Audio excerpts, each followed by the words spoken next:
In the last video, I showed you the product rule, which says that if we are multiplying together two functions that are differentiable, that their product is differentiable, and we can calculate the derivative of the product if we know the derivative of the two parts that we're multiplying together. I'm not going to prove the product rule. It really is a lot like the proof of the derivative of the sine function, in that you can just kind of write out what it is in terms of the limit of the difference quotient and then do a lot of algebra on it to kind of get the thing to settle out. But it's not the kind of proof that really makes you understand the product rule better. And that's one of the joys of calculus, at least the first time through, is that we can use the tools without going through the fancy proofs of them. Just like I drive a car, even though I don't know 100% about how a carburetor works. So we can use calculus in the same way. But let's do an example here just to give us some sense that it does work out the way we expect it, in an example where we can do the multiplication and then find the derivative of it. And we can do that if both of the two component parts are polynomials. So here's an example. Let's take j of x to be x squared plus 2, that quantity, times the quantity of 3x cubed minus 5x. And we'll try taking the derivative of this using the product rule and then not using the product rule and see if we get the same answer. So first thing I'm going to do is I'm going to use the product rule. And so what I like to do, at least at the beginning, once you've got some experience under your belt, you can not go through kind of this graphic organizer. But I do like making a table of the two functions, 3x cubed minus 5x. So based on what we know from the power rule, what are the derivatives of these two functions? Well, the derivative of x squared is 2x. The derivative of 2 is 0 because it's constant. So that's all we need to calculate f prime. And for g prime, the derivative of 3x cubed is we multiply 3 by the coefficient. So that gives us 9. And then we take 1 away from the exponent. So that becomes 9x squared.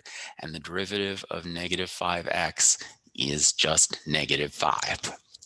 Okay, so now that we know those two things, we can do the product rule, which just says that we multiply together those two pairs of functions and add them together.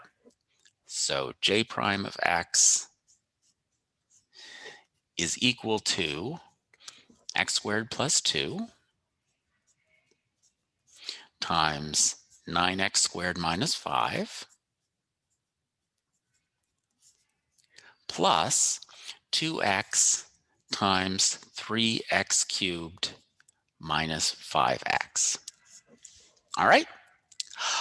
So this is a completely legitimate derivative of this function.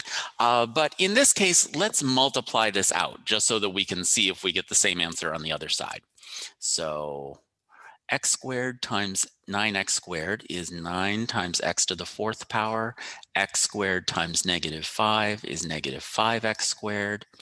2 times 9x squared is positive 18x squared. Positive 2 times negative 5 is negative 10. Positive 2x times 3x cubed is positive 6x to the 4th, and positive 2x times negative 5x is negative 10x.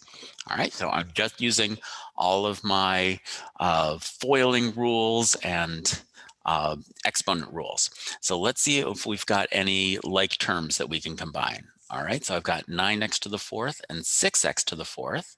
So that becomes 15x to the 4th. I've got negative 5x squared, and positive 18 gets me to positive 13x squared.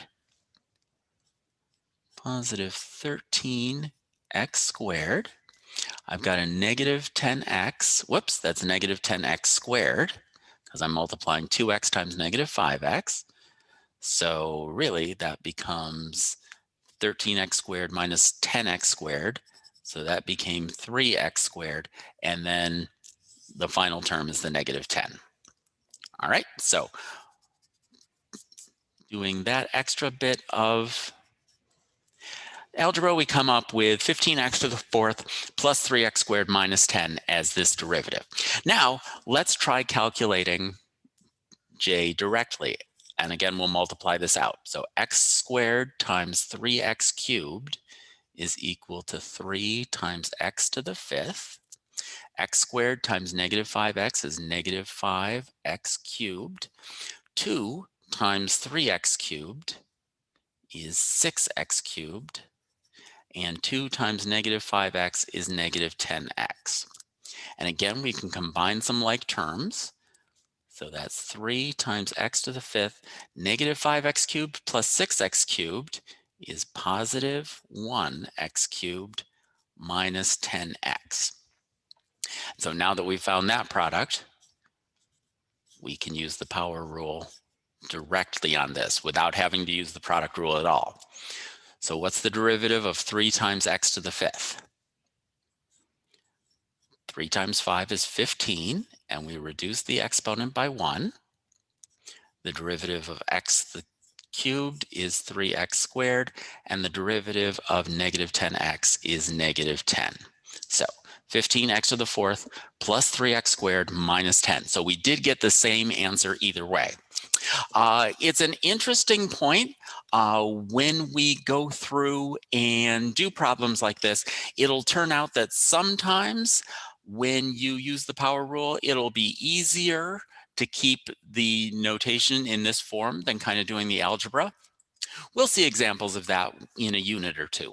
But that might give us some sort of confidence that when we can multiply out the factors like we could in this problem, the product rule does give us the same answer as we would get if we didn't use the product rule.